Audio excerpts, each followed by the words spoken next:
su chasco, su amargura, porque ellos pensaban que Jesús iba a devolverle el trono temporal, terrenal a Israel. Y no fue así.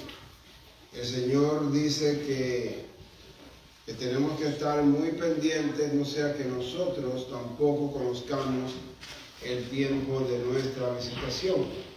Así que las características que encontramos en el primer siglo, vamos a encontrarlas ahora repetidas en el siglo XIX, ¿verdad?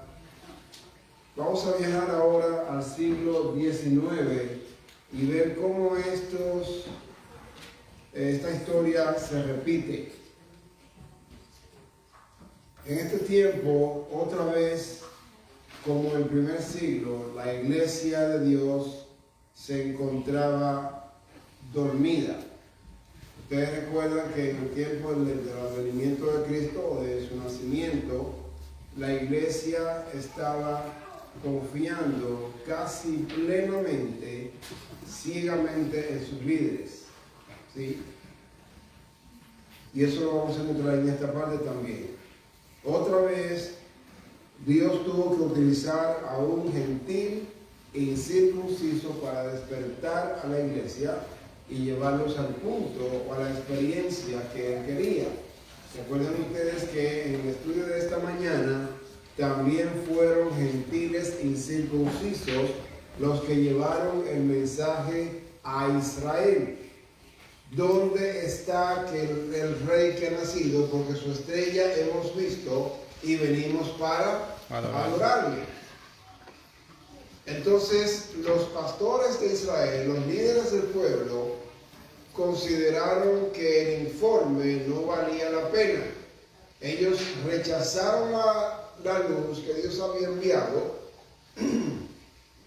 y rechazaron el informe que habían llevado también los magos. Y por esa razón el pueblo quedó en tinieblas. Vamos a ver entonces cómo en el tiempo del nacimiento de Jesús está por cumplirse una profecía de vital importancia. Si la profecía del nacimiento de Cristo era importante, esta lo era aún más, porque se trataba del destino final del mundo para vida o para muerte. Así que vamos a ver qué encontramos en las Escrituras.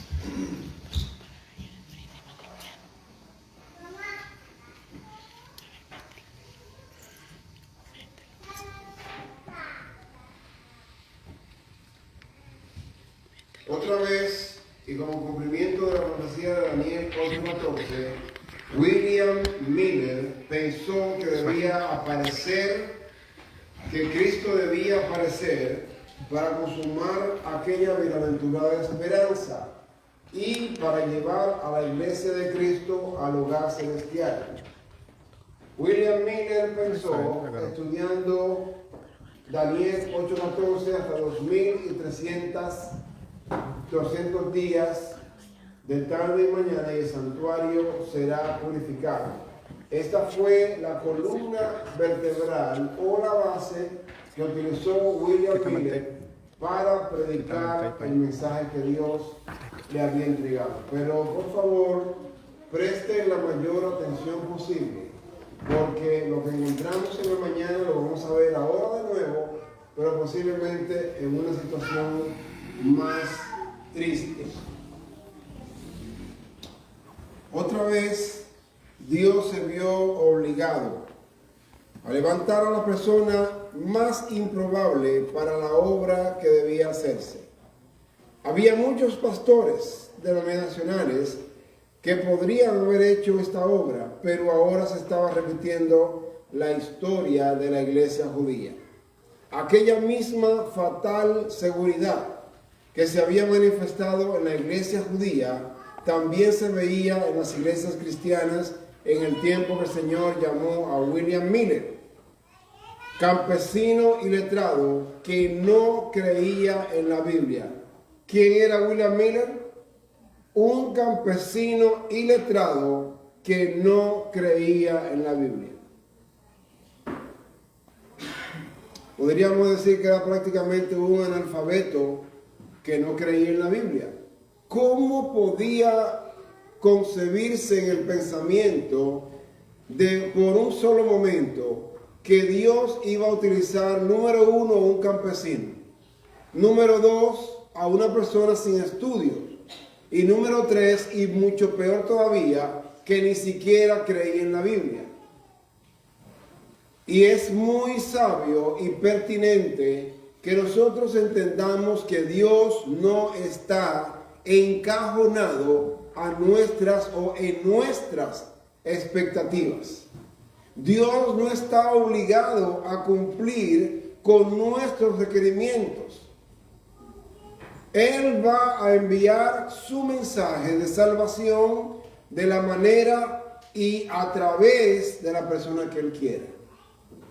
Lo ha hecho ya varias veces y lo va a hacer otra vez.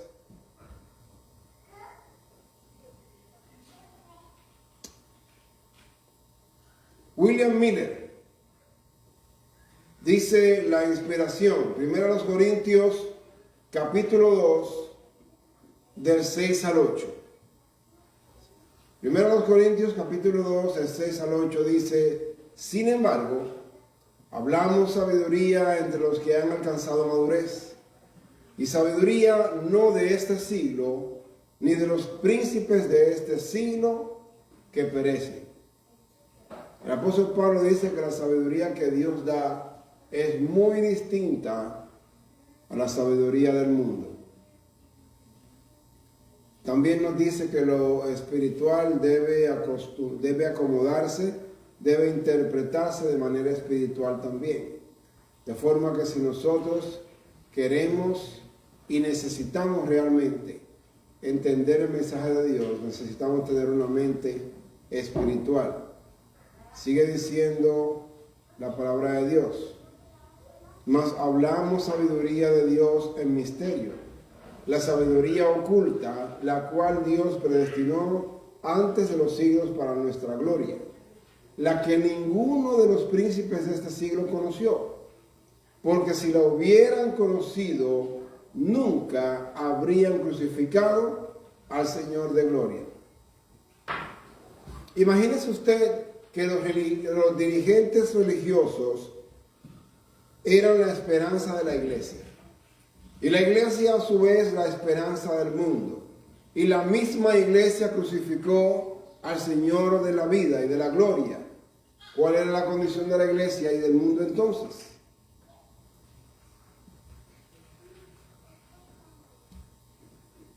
Primeros Escritos, páginas 229 y 230.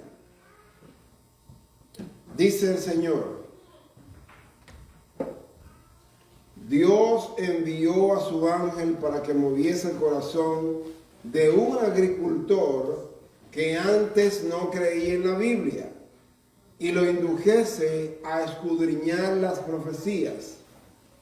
No era simplemente las parábolas de Cristo o Juan 3:16, a escudriñar profundamente las profecías. Pero dice que Dios a este hombre que ni siquiera era cristiano, que no creía en la Biblia y que era un campesino iletrado, envió su ángel a este hombre. ¿Qué habrá visto Dios en casa de Miller que envió su ángel? ¿Qué habrá visto Dios en casa de Cornelio que envió su ángel también? Y ninguno de estos hombres eran adventistas del séptimo día. Entonces, hermanos, el nombre no nos va a salvar. La profesión no nos va a salvar. Sino que el Señor necesita ver un carácter formado en nosotros que se asemeje al de Cristo. Sigue diciendo: los ángeles de Dios visitaron repetidamente a aquel varón escogido y guiaron su entendimiento para que comprendiese las profecías que siempre habían estado veladas al pueblo de Dios. ¿Sabe qué significa esto? Que hacía mucho tiempo que Dios estaba buscando a alguien a quien revelar el conocimiento.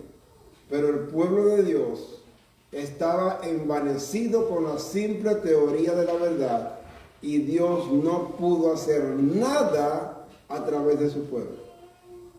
Nada. Tuvo que esperar que surgiera Guillermo Miller para enviar su ángel a este hombre y para revelarle las profecías que él quería que su pueblo conociera. Pero vamos a ver si el pueblo ahora no lo aceptó. Sigue diciendo, vio, hablando de Guillermo Miller, vio por doquiera hipocresía, tinieblas y muerte. Su ánimo estaba desgarrado en sí mismo. Dios le llamaba para que abandonara su granja, como había llamado a Eliseo para que dejara los bueyes y el campo de labranza y siguiera a Elías. Es decir, que Miller tuvo que hacer una decisión difícil, porque su granja era su medio de vida. Y el Señor, antes que el Señor Jesucristo regrese, llamará a un pueblo, dice la sierva del Señor, para que deje sus profesiones y se dedique a la predicación del Evangelio. ¿Sí creemos en esto? Tenemos que ir preparándonos, porque si el Señor nos llama, tendremos que dejar de ganarnos los $1000 a la semana o lo que sea que ganemos para confiar en el Señor por la fe y trabajar en la predicación del Evangelio. Sigue diciendo la sierva, tembloroso, empezó Guillermo Miller a declarar ante la gente los misterios del reino de Dios, conduciendo a sus oyentes por medio de las profecías al segundo advenimiento de Cristo. Y yo no me imagino a Miller haciendo chistes en el púlpito. Yo no me imagino a Miller poniendo a la gente a reírse. Yo no me imagino a Guillermo Miller dirigiendo la atención a su persona como un buen predicador. Dice que llevaba a las personas al advenimiento de Cristo. Y cuando usted piensa en serio en el segundo advenimiento de Cristo, usted tiene que llamarse a escudriñarse de manera introspectiva para entender cómo está su vida delante de Dios. Porque es necesario que todos comparezcamos ante el juicio, ante el tribunal de Dios. ¿Y cómo lo vamos a hacer? ¿Acariciando el pecado? Es decir, que la predicación de Miller era una predicación que llevaba a los oyentes a un examen riguroso para entender cómo estaba cada persona caminando con Dios. Se iba fortaleciendo con cada esfuerzo. Así como Juan el Bautista anunció el primer advenimiento de Jesús y preparó el camino para su venida, también Miller y los que se le unieron proclamaron al mundo la inminencia.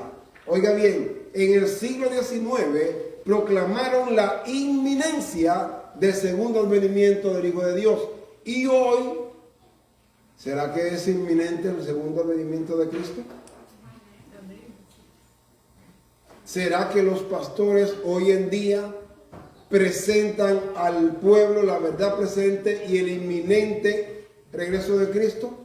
Óigame, si Dios impresionó el corazón de Miller para que le hiciera sentir la inminencia del regreso de Cristo a quienes le escucharan, ¿cuánto más hoy, hermanos?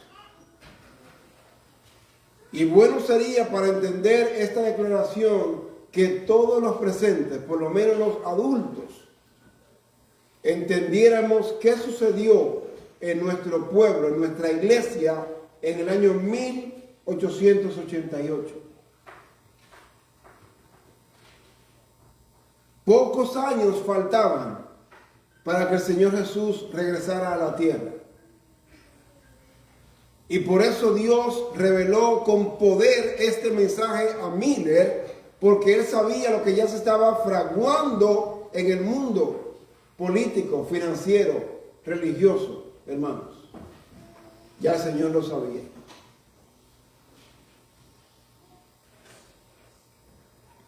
vi que Dios estaba en la proclamación del tiempo en 1843. Era su propósito despertar a la gente y colocarla en un punto de prueba donde se decidiese en pro o en contra de la verdad. Es decir, que con el mensaje de Guillermo Miller, ninguna persona que le escuchara iba a quedar en la ignorancia, y mucho menos en un terreno neutral. Soy o no soy, voy o no voy, obedezco o no obedezco, me voy a salvar con mis pecados o será que tendré que abandonar el pecado. La predicación de Miller era una predicación que escudriñaba el corazón porque era un mensaje dado del cielo.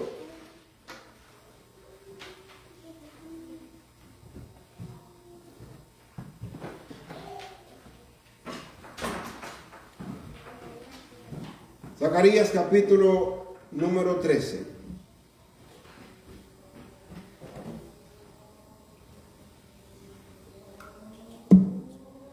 Zacarías 13, versículos 8 y 9, dice así: acontecerá en toda la tierra, dice Jehová, que las 2/3 partes serán cortadas de ella y se perderán, mas la tercera quedará en ella. Si alguna persona por ahí le pregunta a usted cuántas personas se van a salvar, dígale, dice la Biblia que se salvará 1/3 parte de la tierra. 1/3 parte. ¿Se acuerdan ustedes lo que dice Apocalipsis capítulo 12? Que 1/3 parte de los ángeles fueron echados del cielo con Lucifer. Y dice la sierva del Señor que Dios creó al hombre para repoblar el cielo. Pues aquí lo tenemos en la Biblia. 1/3 parte de los ángeles cayó, 1/3 parte de la tierra será salvada y se cumplirá al fin el propósito de Dios. Sigue diciendo: y meteré en el fuego a la 1/3 parte y los fundiré como se funde la plata y los probaré como se prueba el oro. Él invocará mi nombre y yo le oiré y diré, pueblo mío, y él dirá, Jehová es mi Dios. ¿Por qué utilizo estos versículos, hermanos? Porque al final del tiempo nadie simplemente va a invocar el nombre del Señor, como dicen los evangélicos, y todo el que invoque el nombre del Señor Jesús será salvo.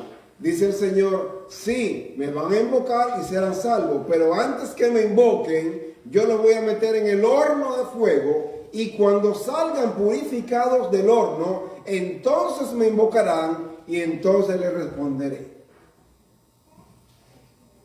Esa es la parte que la mayoría de los hermanos no entiende.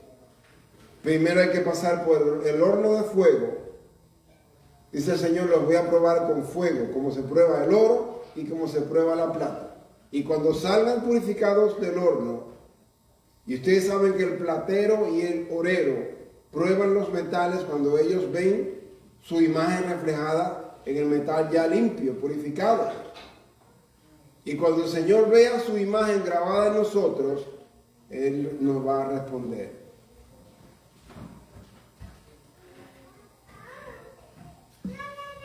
Temed a Dios y dadle gloria, porque la hora de su juicio ha llegado. Y adorad a aquel que hizo el cielo y la tierra, el mar y las fuentes de las aguas. Era el anuncio del juicio que estaba proclamando Guillermo Miller a partir del año 1831. Miller comenzó a predicar en el año 31. Obviamente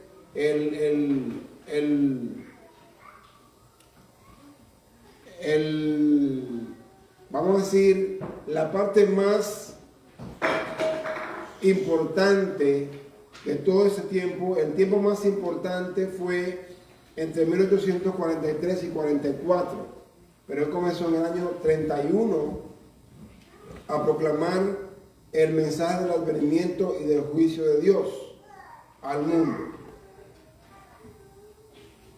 Marcos capítulo 1, versículo 15, dice, el tiempo se ha cumplido y el reino de Dios se ha acercado. Arrepentíos y creed en el Evangelio. ¿Qué tiempo se había cumplido en ese entonces? Se había cumplido el tiempo del nacimiento y del ungimiento de Jesús, pero ahora se cumplía el tiempo para la llegada del juicio investigador que estaba anunciando Guillermo Miller ante las multitudes que le escuchaban. Mateo 25:3 dice: las insensatas, tomando sus lámparas, no tomaron consigo aceite. Y eso sucedió también en el tiempo de Miller, que la gran mayoría de las personas abandonaron el mensaje. Conflicto de los siglos 420. Satanás y sus ángeles se regocijaban de esto y arrojaban a la cara de Cristo y de sus santos ángeles la afrenta de que los que profesaban ser su pueblo le amaban tan poco que ni deseaban su aparición. Es decir, que sí profesaban ser cristianos, profesaban amar al Señor y creer en su palabra, pero en sus corazones realmente ellos no deseaban la aparición de Cristo. ¿Se acuerdan ustedes lo que pasaba con los líderes en Israel? Que ellos seguían con los ritos, con los cultos, pero dice la sierva de Dios que ellos ofrecían ritos, cultos impuros o inmundos ante el Señor, mientras que el Señor revelaba su favor a los magos de Oriente. Y ahora, con la situación que estaba pasando Miller, la gran mayoría de las personas, sobre todo los pastores, habían dado la espalda a Miller y a su predicación. Segunda de Pedro 3, 3 y 4 dice: sabiendo primero esto, que en los postreros días vendrán burladores, andando según sus propias concupiscencias, y diciendo: ¿dónde está la promesa de su advenimiento? Porque desde el día en que los padres durmieron, todas las cosas permanecen como desde el principio de la creación. Y ellos se burlaban, los pastores se burlaban de Miller, se burlaban de sus seguidores, porque tampoco habían creído en el mensaje del advenimiento de Cristo. Dice la sierva del Señor en el conflicto de los siglos 419: la proclamación de una fecha determinada para la venida de Cristo suscitó gran oposición por parte de muchas personas de todas las clases, desde el pastor hasta el pecador más vicioso y atrevido. ¿Qué les parece?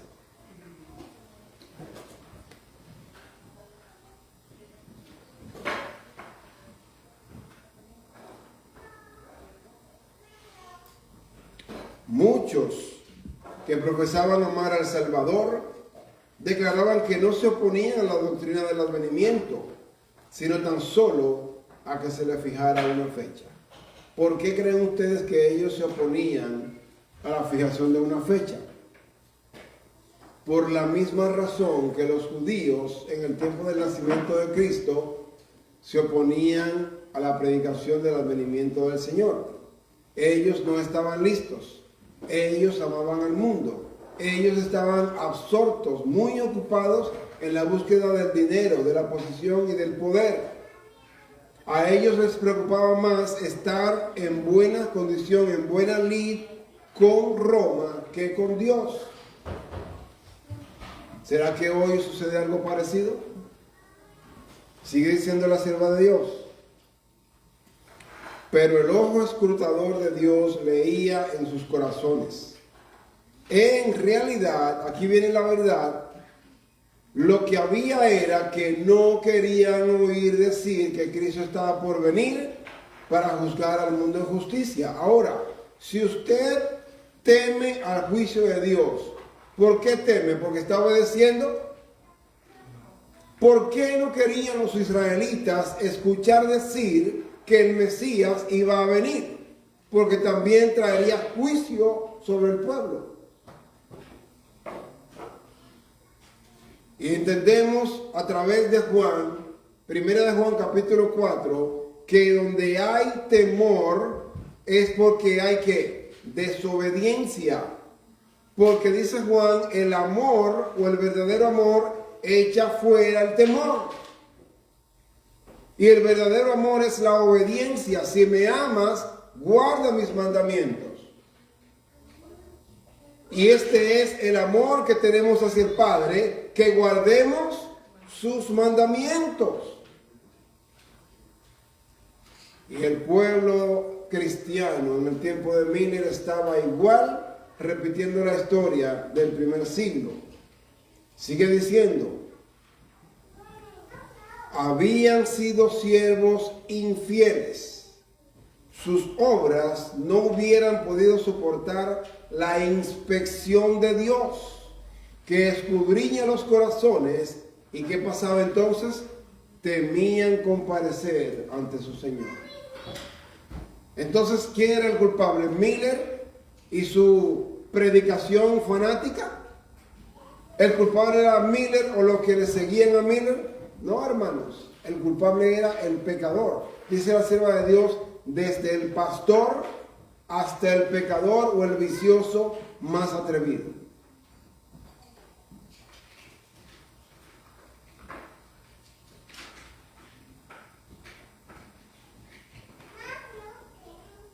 Como los judíos, miren por qué se hace la comparación, porque eso lo autoriza la palabra de Dios. Como los judíos en tiempo del primer advenimiento no estaban preparados para dar la bienvenida a Jesús. No solo se negaban a escuchar los claros argumentos de la Biblia, sino que ridiculizaron a los que esperaban al Señor. ¿Qué les parece? Tremenda lección esta, hermanos. Y vemos cómo se repite la historia. El Señor dice en su palabra, en Apocalipsis capítulo 3, a la iglesia de Sardis. Dice, escribe al ángel de la iglesia en Sardis, el que tiene los 7 espíritus de Dios y las 7 estrellas, dice esto: yo conozco tus obras, que tienes nombre de que vives, pero ¿qué? Pero estás muerto.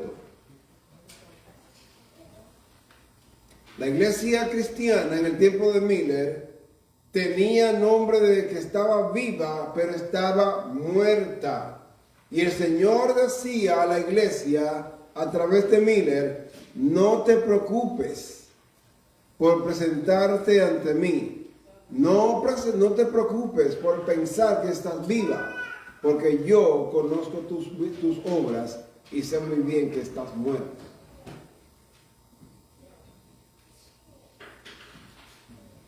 Sé vigilante y afirma las cosas que están por morir, porque no he hallado tus obras perfectas delante de Dios.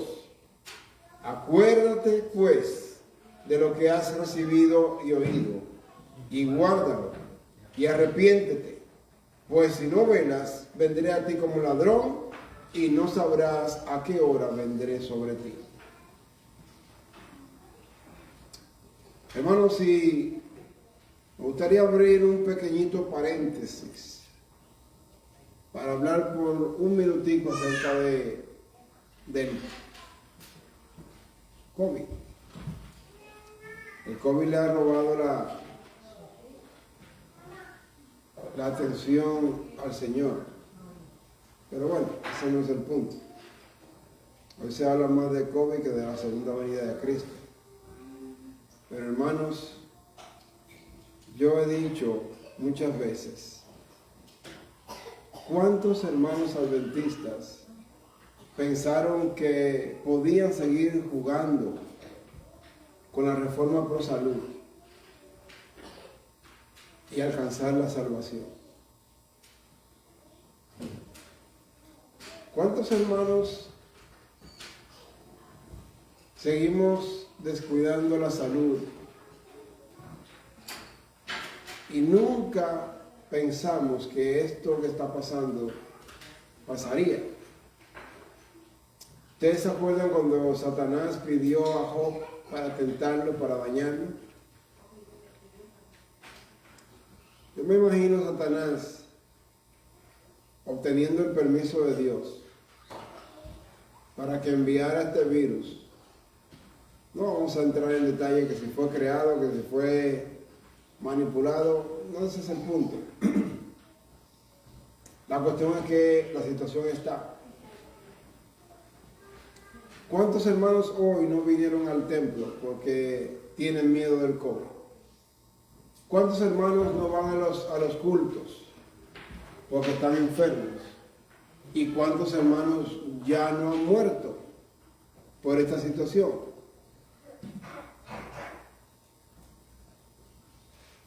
¿Y sabes qué? La palabra de Dios dice, si no velas, vendré sobre ti como ladrón y no sabrás a qué hora vendré sobre ti. En nuestro país, en República Dominicana, hay un refrán que dice, el dominicano pone candado después que le roban. Y muchos de nosotros hemos pensado en hacer arreglos con la reforma pro salud porque cogimos miedo al COVID. Y eso me lo dijo a mí un hermano, yo tengo que arreglar mi vida con el Señor porque esto me encontró en mala situación. Ustedes, los que tratan de obedecer la reforma pro salud, no se imaginan a los extremos que han llegado algunos hermanos descuidando la reforma pro salud. Le voy a citar un solo ejemplo, y esto se llama pleonasmo. Cuando usted dice, sube para arriba, baja para abajo, entra para adentro, sal para afuera. Pero también se dice, lo vi con mis propios ojos. Un hermano que fuma para dormir, un hermano que fuma tabaco para dormir y tiene que estar usando bebidas energéticas para trabajar.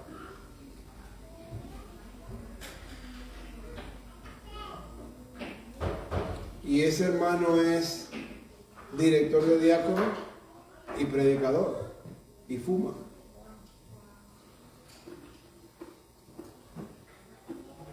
Cuando nosotros abrimos una endija, ¿sabe lo que es una endija?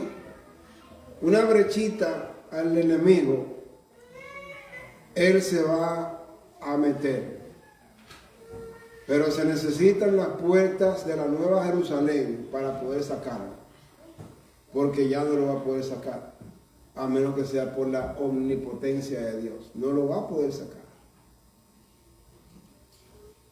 Hermanos, dice aquí, yo vendré sobre ti como ladrón y no sabrás la hora que venga a ti.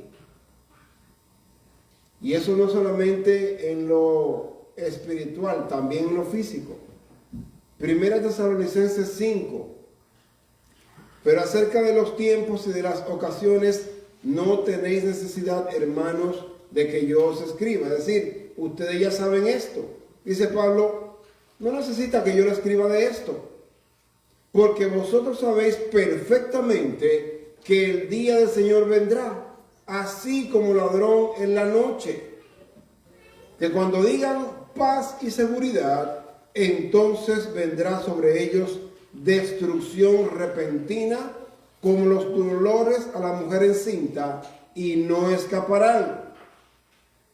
Mas vosotros, hermanos, y yo me hago eco de las palabras de Pablo, mas vosotros, hermanos, no estáis en tinieblas como las personas del mundo, que andan envueltas en miedo y en terror por lo que está pasando. Pablo dice, ustedes no necesitan que yo les escriba esto, ya lo saben. Ustedes no están en tinieblas para que aquel día os sorprenda como ladrón. Porque todos vosotros sois hijos de luz e hijos del día, no somos de la noche ni de las tinieblas. ¿Cuántos hermanos se han colocado el pinchazo para poder trabajar?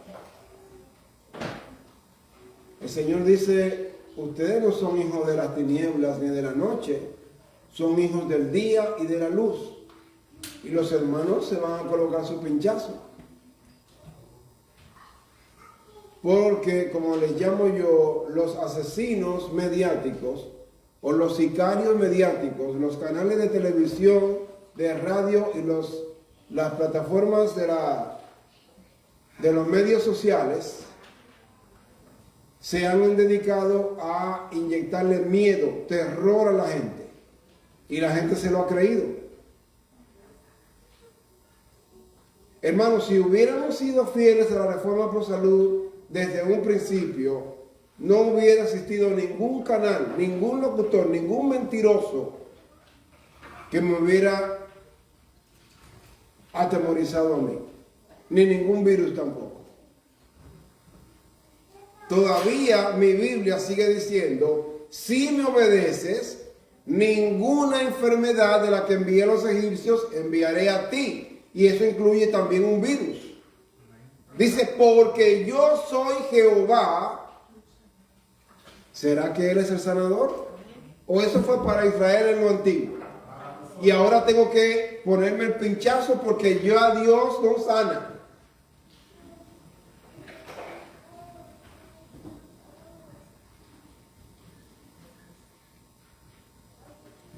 El mensaje del advenimiento fue proclamado también en Escandinavia y despertó interés por todo el país. Muchos fueron turbados en su falsa seguridad, confesaron y dejaron sus pecados y buscaron el perdón a través de Cristo por la predicación de Miller. Pero el clero de la iglesia oficial se opuso al movimiento millerita. Y debido a su influencia, algunos de los que predicaban el mensaje fueron encarcelados. ¿Le pasó esto a los discípulos de Cristo? ¿Se acuerdan ustedes cuando el Señor entró a Jerusalén en un pollino? Que los niños clamaban y le daban la bienvenida. Y los líderes del pueblo que no lo clamaban, no lo proclamaban, además de que ellos no proclamaran la entrada del Mesías, ¿qué querían entonces? Les molestaba el clamor de los niños y de aquellos que gritaban, Hosana a Dios en las alturas, bendito el que viene en el nombre de Jesús, en el nombre del Señor. Los predicadores del movimiento millerita estaban siendo encarcelados y ahora Dios se vio precisado a utilizar a niños para predicar el mensaje.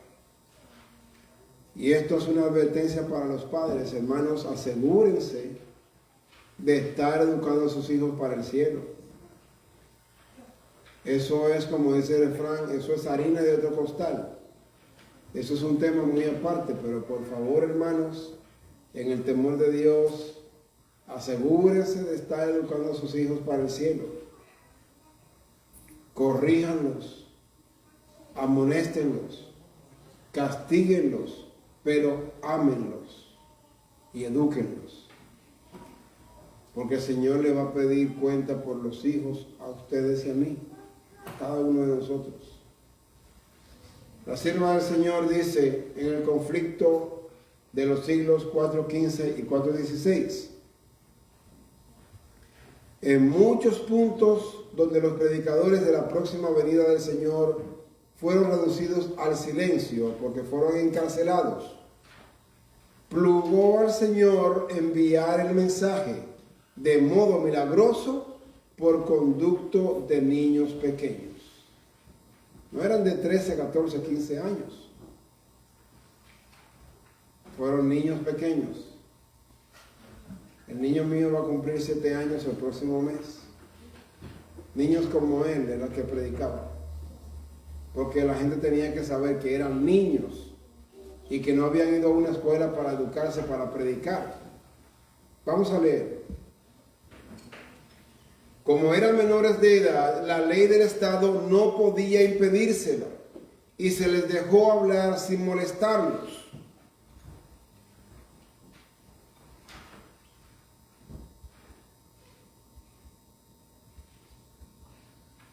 Salmos 8, versículo 2, dice: de la boca de los niños y de los que maman fundaste la fortaleza, a causa de tus enemigos, para callar al enemigo y al vengativo. Es decir, que el Señor a través de los niños estaba ahora enviando su mensaje. Mateo 21, 16 dice: y le dijeron, ¿oyes lo que estos dicen?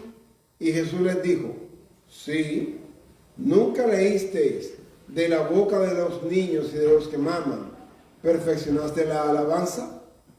Y ahora explica la sierva del Señor. El movimiento cundió principalmente entre la clase baja y era en las humildes viviendas de trabajadores donde la gente se reunía para oír la amonestación. Los mismos predicadores infantiles eran en su mayoría pobres rústicos. ¿Cuál de los discípulos de Jesús, de los 12, tenía riquezas? Tenían una barca y tenían una red para pescar y hasta rota la red. Es decir, que la historia se repite. Y me interesa que la sierva del Señor dice que esto sucedía entre la clase baja.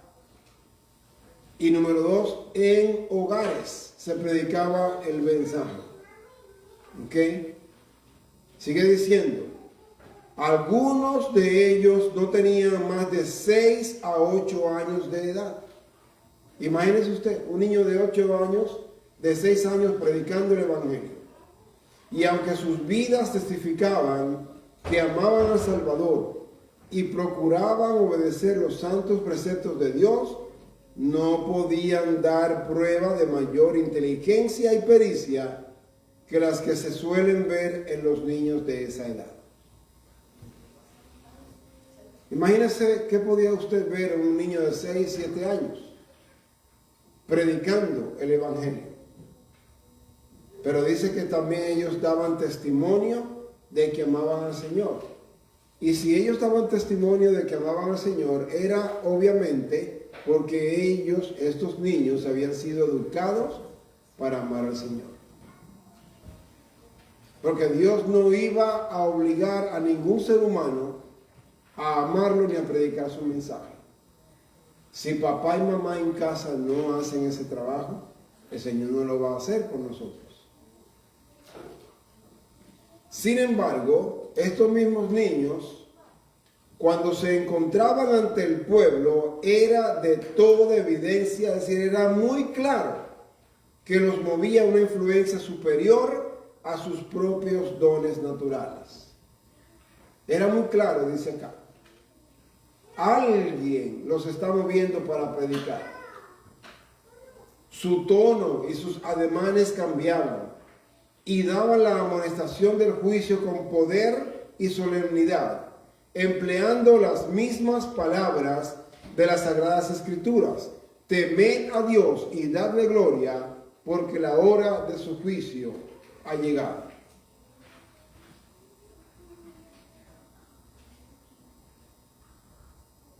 Reprobaban los pecados del pueblo,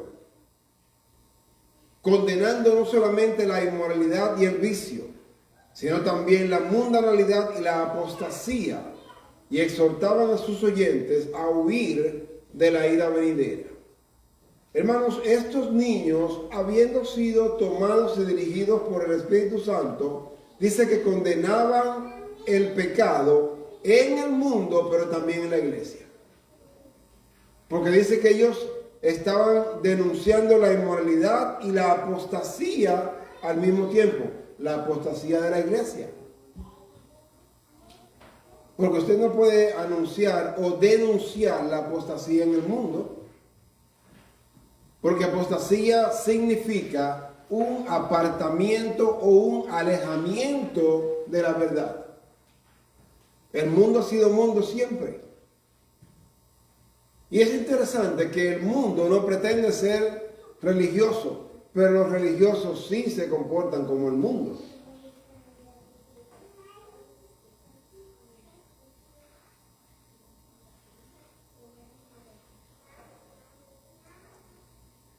La gente oía a estos niños temblando. El espíritu convincente de Dios hablaba a sus corazones. Muchos eran inducidos a escudriñar las santas escrituras con profundo interés. Los intemperantes y los viciosos se enmendaban.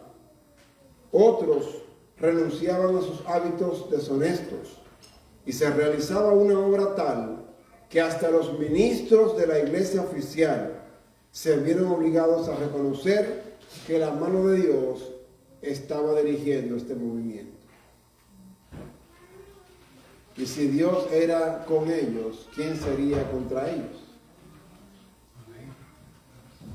Ellos creían esto. Ellos no temían las consecuencias. Y era interesante notar que los hombres predicadores fueron apresados. Y ahora los niños tomaron el lugar de esos que habían sido silenciados. Es decir, que para yo poner a un niño de 6, 7 u 8 años de edad a predicar, y a predicar el mismo mensaje que había causado el encarcelamiento de los adultos, me parece, no sé si me equivoco, pero me parece que los padres de esos niños no le tenían miedo a las autoridades. ¿Y hoy qué hacen los padres?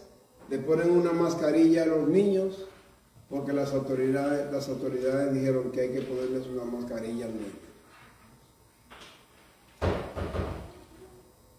Los padres no se están dando cuenta que se están arrodillando delante del César. Porque no se piensen ustedes ni por un solo segundo que lo que se está diciendo lo está diciendo Anthony Fauci.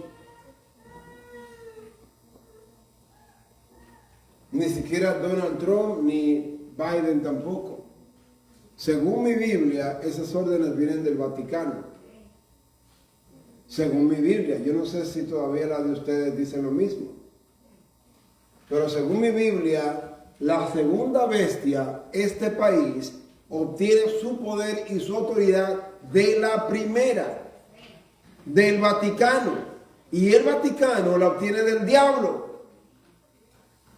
Es decir, cuando yo estoy condenando a mi hijo a andar con una mascarilla puesta, le estoy diciendo, hay que hacer lo que dice el Vaticano. Pero estos padres no tenían miedo. Y sabían que el mismo mensaje que iban a predicar sus niños era el mismo mensaje que habían mandado a la cárcel los predicadores anteriores. ¿Ustedes se acuerdan de Jesús en Juan capítulo 6? Que estaba predicando y le dijeron, uy, está duro el sermón, ¿quién lo puede soportar? ¿Y qué le dijo Jesús a los oyentes y a los discípulos? Ah, discúlpeme, déjeme cambiar el sermón. ¿Le dijo así? El Señor le dijo, ¿y ustedes también se quieren ir? Si tienen que irse, váyanse porque yo no voy a cambiar el sermón, le dijo Jesús.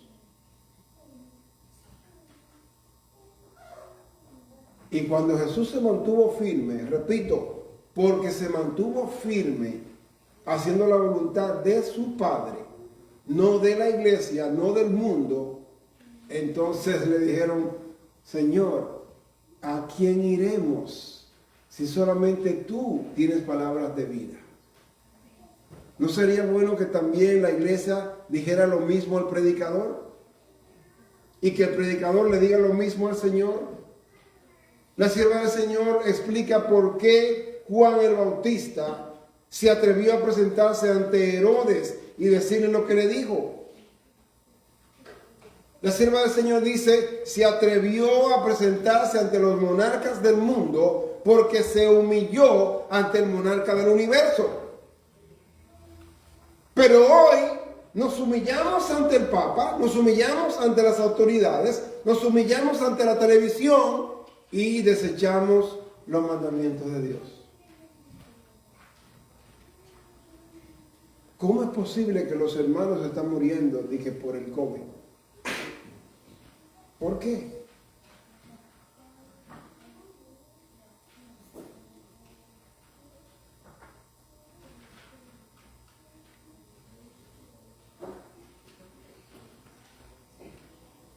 Ya se me acabó el tiempo. No he llegado a la mitad del sermón todavía. Vamos a ir cerrando ya poquito. Porque la palabra de Dios es viva y eficaz. Y más cortante que toda espada de dos filos. Y penetra hasta partir el alma y el espíritu, las coyunturas y los tuétanos. Y discierne los pensamientos y las intenciones del corazón. ¿Podemos burlarnos de Dios? Si la palabra de Dios discierne las intenciones de mi corazón, ¿qué tanto más no le discernirá Dios, el que dio la palabra?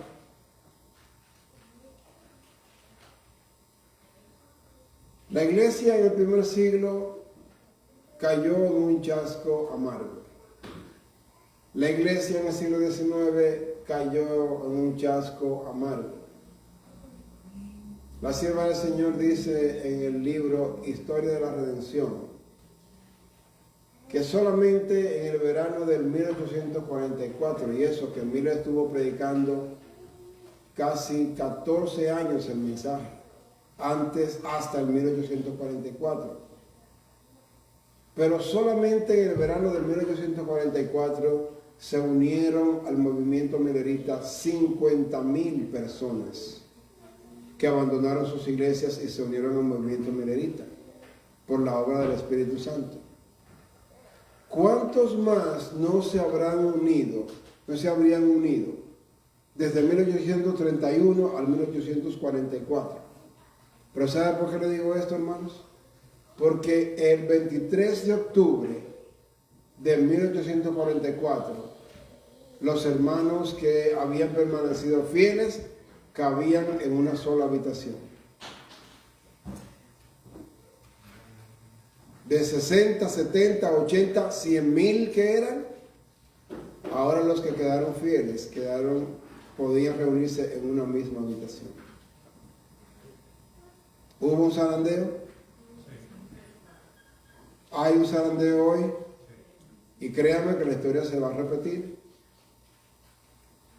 La iglesia oficial va a rechazar el mensaje de Dios, se va a repetir.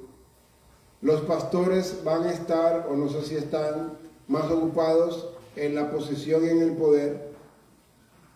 Los pastores le van a dar la espalda al mensaje. Van a decir que los que predican el mensaje son fanáticos. La mayoría se va a decidir por lo más fácil y la minoría va a ser perseguida. Y perseguida por el mismo pueblo profeso de hoy. Estoy haciendo una sinopsis en 30 segundos. Hermanos, por favor, hay un refrán que he usado varias veces y lo voy a repetir ahora. Cuando usted vea la barba del vecino en fuego, meta la suya en remojo. Y estas cosas fueron escritas para nuestra advertencia. Y si creemos que el Señor Jesucristo viene pronto, porque sí viene pronto, tenemos que estar preparados para enfrentar la crisis que nos vendrá. Porque la historia se está repitiendo y no debemos esperar nada mejor que lo que experimentó la iglesia en el primer siglo y en el siglo XIX. El Señor nos bendiga y nos fortalezca para poder seguir avanzando hacia la meta, hasta lograr alcanzar esa meta que es el perfeccionamiento del carácter.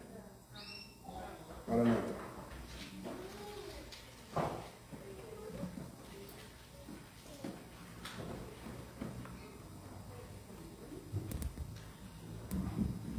Bien, hermanos, damos agradecimiento al pastor por el mensaje que nos ha traído esta tarde y vamos a ponernos de pie, vamos a cantar y alabar el nombre de nuestro Dios con este hermoso himno que se llama En presencia estar de Cristo, el 165.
Vamos a orar, hermano.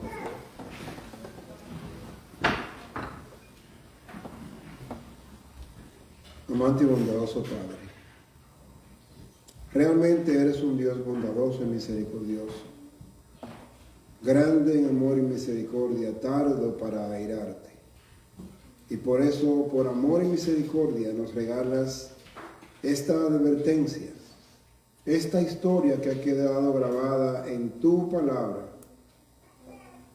y nos has llevado hacia atrás en el tiempo para ver la historia de tu pueblo en el primer siglo, para ver la historia también en el siglo XIX, y que podamos entender hoy cómo esto se está repitiendo una vez más y por última vez, porque estamos en el umbral de la eternidad.